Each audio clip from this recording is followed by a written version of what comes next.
Bonjour à toutes, bonjour à tous. Je suis ravi de vous accueillir aujourd'hui pour un numéro spécial de Parlons Patrimoine avec Sandrine Broutin, la directrice générale de la Fondation Falleret. Alors, j'ai tendance à mettre en avant le rapport d'activité de la Fondation Falleret.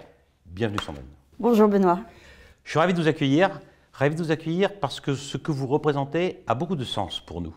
Alors, vous allez nous en parler. Que fait la Fondation Falleret ? Alors, la Fondation Falleret est une très ancienne institution, puisqu'elle a été fondée en 1841, donc il y a presque 2 siècles maintenant, par un personnage haut en couleur, le docteur Jean-Pierre Falleret, qui était un médecin, chercheur, un grand humaniste, qui était également un aliéniste, on dirait un psychiatre aujourd'hui. Un aliéniste à l'époque. Un aliéniste à l'époque, on disait, et qui a consacré sa vie à l'amélioration des conditions de vie des personnes qui vivent avec un trouble de santé mentale. Alors bien évidemment, à l'époque, on utilisait tout un autre vocabulaire, mais finalement, il était déjà convaincu en 1841 qu'avec du travail, un toit et un accompagnement adapté, toute personne vivant avec un désordre mental pouvait vivre parfaitement insérée dans la société. Il a cassé les codes et en militant dès cette époque pour reconnaître et respecter l'humain derrière les malades qu'il soignait.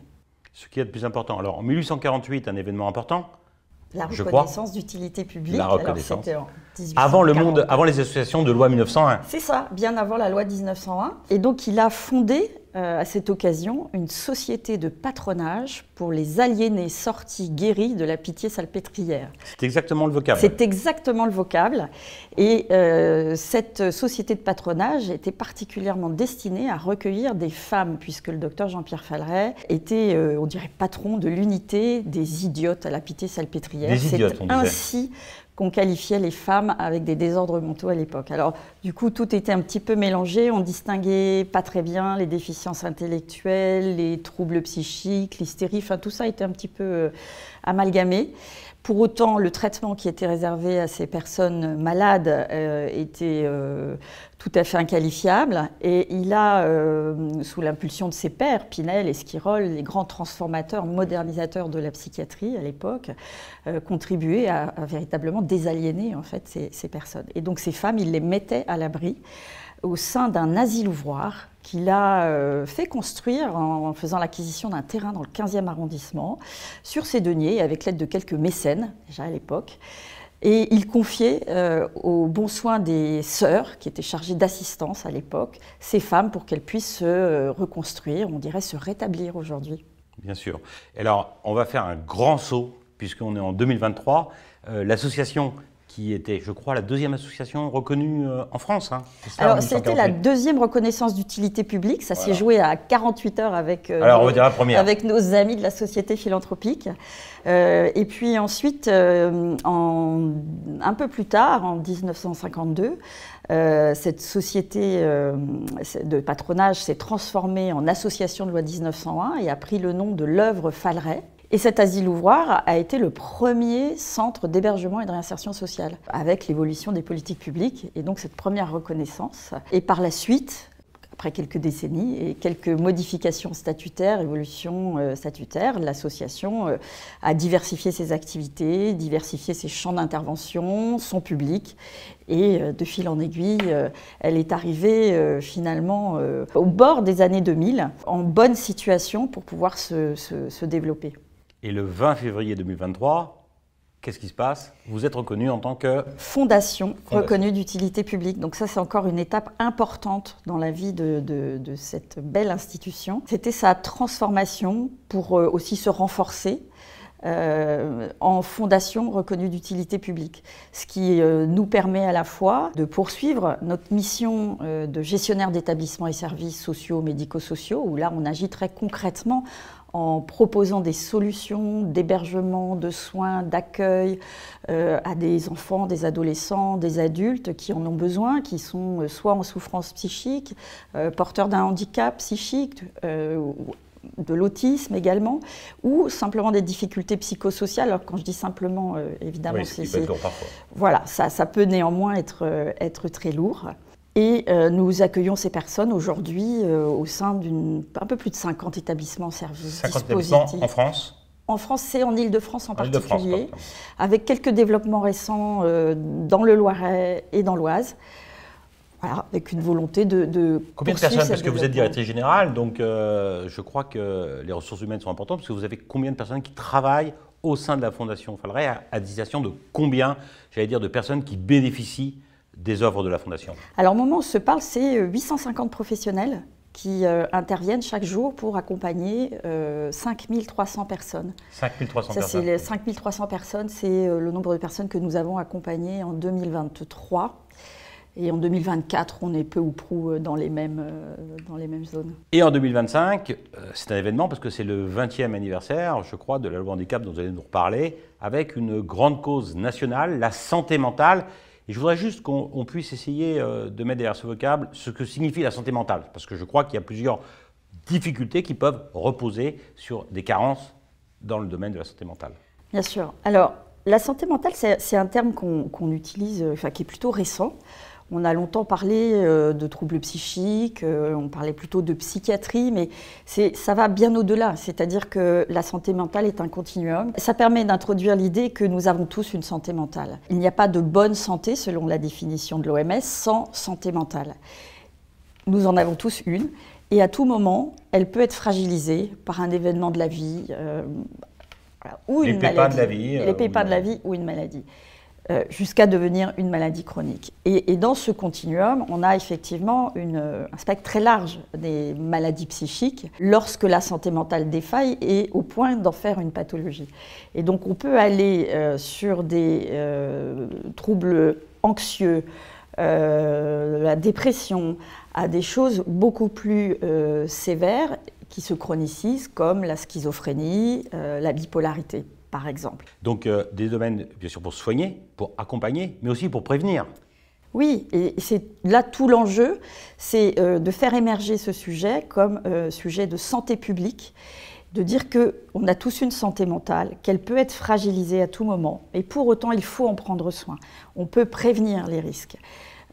Et donc c'est important de pouvoir sensibiliser, parce que malgré tout, même si le sujet émerge, même si nous parlons de plus en plus facilement de santé mentale et on voit ce sujet de la grande cause nationale, trop souvent encore, c'est un sujet qui reste tabou. Les personnes qui vivent avec une maladie psychique sont encore victimes de stigmatisation. D'ostracisme un peu parfois aussi, malheureusement, trop. Voilà, de rejet, d'isolement et tout un tas de préjugés autour de la santé mentale. Autour de la violence, la dangerosité qui pénalise beaucoup, qui isole, qui amène de l'autostigmatisation, qui retarde l'accès aux soins. Et ça, c'est très dommageable. On met parfois un peu trop souvent en exergue, tandis que ce n'est pas naturellement ce typologie de population qui pose le plus de difficultés. Non, c'est vrai. Et on a coutume de dire qu'ils sont plus souvent victimes d'agressions qu'auteurs d'agressions. La difficulté, c'est effectivement, chaque fois qu'il se produit quelque chose de cet ordre-là, c'est la focale que l'on a sur l'acte et le traitement médiatique qui est fait de ces choses-là. Et la plupart du temps, avec l'utilisation de termes impropres, qui viennent renforcer cette stigmatisation. Donc ce sont des personnes vulnérables et la vulnérabilité, c'est elles qui la supportent et pas les autres. Absolument. C'est des personnes vulnérables du fait d'une maladie, mais de la même manière que tout à chacun, nous pouvons être ponctuellement vulnérables pour tout un tas de raisons. Et effectivement, il est important de pouvoir apporter de l'aide, de la protection et surtout concourir à faire évoluer les mentalités et le regard qui est porté sur ces personnes. Alors dans le cadre de cette grande cause nationale, 2025, Cristal, le groupe Cristal, la place aussi, bien sûr, vous accompagne, vont vous accompagner toute cette année et puis au-delà, je l'espère. Donc en étant très très proche de vous, on a Didier Mareille, notre directeur associé, qui s'occupe singulièrement et spécifiquement des personnes vulnérables, des majeurs protégés, vous accompagne aussi depuis une dizaine d'années et on est très présent près de vous. Cette cause nous tient à cœur. Il y a l'homme, il y a la femme et on parle souvent de politique RSE, d'ISR, d'engagement. Moi j'ai souvent tendance à dire que la planète elle sera là et l'homme il faut l'aider, il faut le protéger. La femme il faut l'aider, il faut la protéger. Vous êtes là pour les protéger. Ça, c'est quand même un des points qui est extrêmement important dans, j'allais dire, l'ADN de notre groupe. Juste une petite question aussi encore que je voulais avoir parce que c'est bien évidemment passionnant. Dans le cadre des engagements pluriannuels, votre mode de financement? Alors, nos modes de financement, ils sont divers. Et justement, l'objectif est de les diversifier davantage. Une grosse majorité de nos activités, qui sont la gestion d'établissements et services médico-sociaux et sociaux, le sont par une sorte de délégation de service public, puisque nous sommes détenteurs d'autorisations qui nous sont délivrées par nos autorités de tarification et de contrôle, qui peuvent être les agences régionales de santé, qui peuvent être les départements sur leurs compétences au titre de chef de file de l'action sociale, par les DRIL également sur tout ce qui touche à l'hébergement spécifique des personnes et le logement. Donc ça, ce sont des crédits publics.